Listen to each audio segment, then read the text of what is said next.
What's up guys, it's Demonic and this is my Blu-ray movie review for Drive. So I never got to see Drive in theaters, mostly because it was only in, I think, a select amount of theaters, like around 2,000 to 3,000, and where I live it never was in theaters. So I got it on Blu-ray. This DVD or movie came out on January 31st, which was Tuesday, and I had to pick this up. I just finished watching it and I am just completely blown away. This movie it's wow. Like, I can't even explain. I don't even know if this review will do its justice on how good this movie is. It is outstanding. It is almost flawless. So the way I'm going to be doing this review is I'll start from the beginning of the movie and sort of talk through, starting from the beginning and then ending the review talking about the end. So I'll sort of progress and then talk about some extra stuff in between. So to kick things off, this movie is directed by Nicholas Winding Refn. I think that's how you pronounce his name. Who, made movies like Bronson and Valhalla Rising, I think. Maybe not.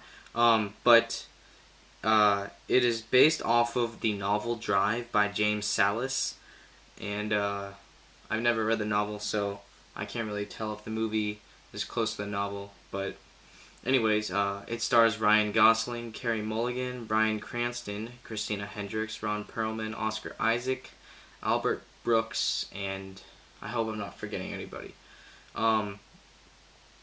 Anyways, this movie is about 1 hour and 40 minutes-ish, close to 2 hours, and I gotta say, this, first of all, actually before I even start talking about the plot, this movie has jumped to my #1 all-time favorite movie spot on my list. It bumped down Taxi Driver and Spirited Away down to 2 and 3, and Drive took first place.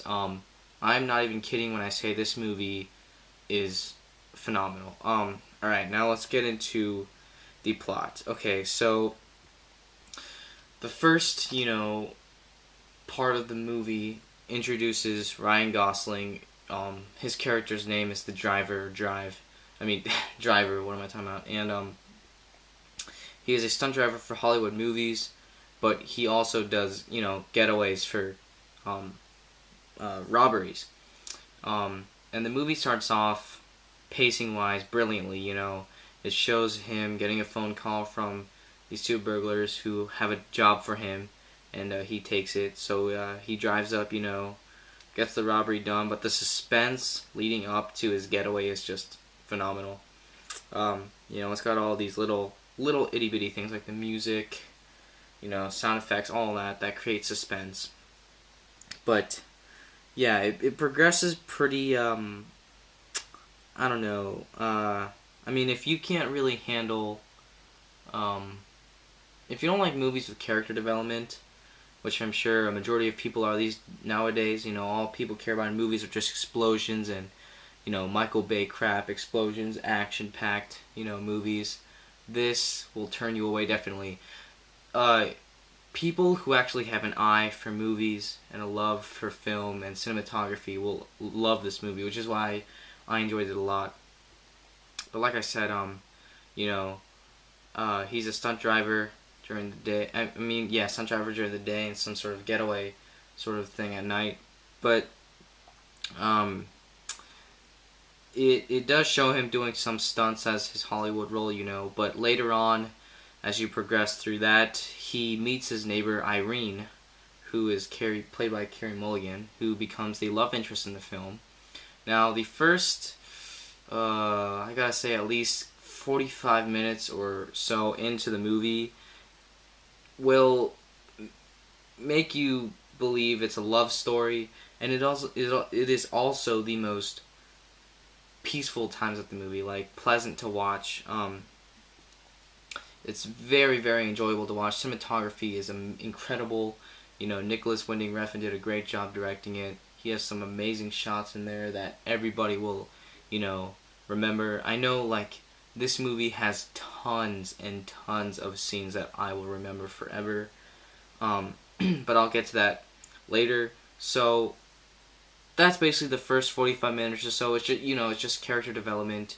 You learn why Carey Mulligan's husband is in prison, who's played by Oscar Isaac. He plays the husband of Carey Mulligan, and she later then tells him a week later he will be coming out of prison. So, after a week, they have a little get-together party, or welcome home, and you get to meet the husband a little more and get to know about his character. And then, as the story progresses, the driver finds Oscar Isaac's character, all beaten up and stuff, and he sees these two gangster or mafia men walking away, and he helps him, takes him to his home, and just questions him, like, what happened, dude? Why are you like this? He tells him, some men want me to do a job, I'm not going to do it, and he says, what do you need? He just needs a large sum of money. So then the driver agrees to help because he falls in love with Irene, and Irene, I guess, falls in love with him too. You never really know. I'm assuming she likes him too. And he becomes the father figure for both her and the little boy that she has, son.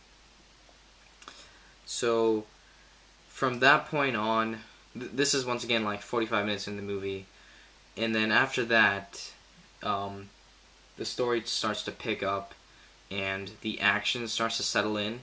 Now, this is a rated R film, and it deserves its rated R rating, because although this movie has, I guess, not as many action scenes as like a Transformers movie or something, which is totally exceptionally, it's just perfect for this movie because, like I said, this is like my #1 favorite movie on my list. But when it gets violent, it gets violent, and it doesn't, shy away from anything. The director actually, I guess wanted to show these bad guys getting punished, so the viewer can be satisfied.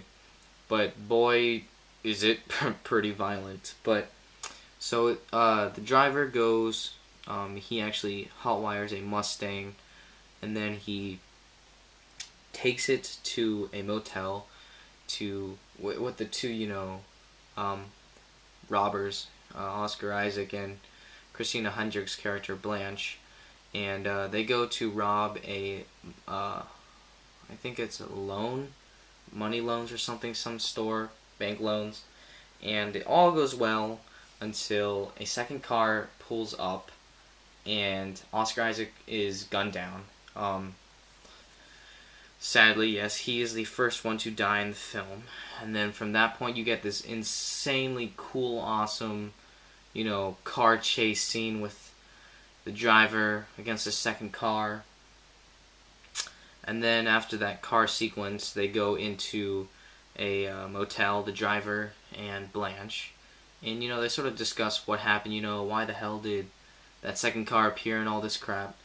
And then they get ambushed by two, I think, men who work under Nino, who is played by Ron Perlman, who is one of the two main antagonists.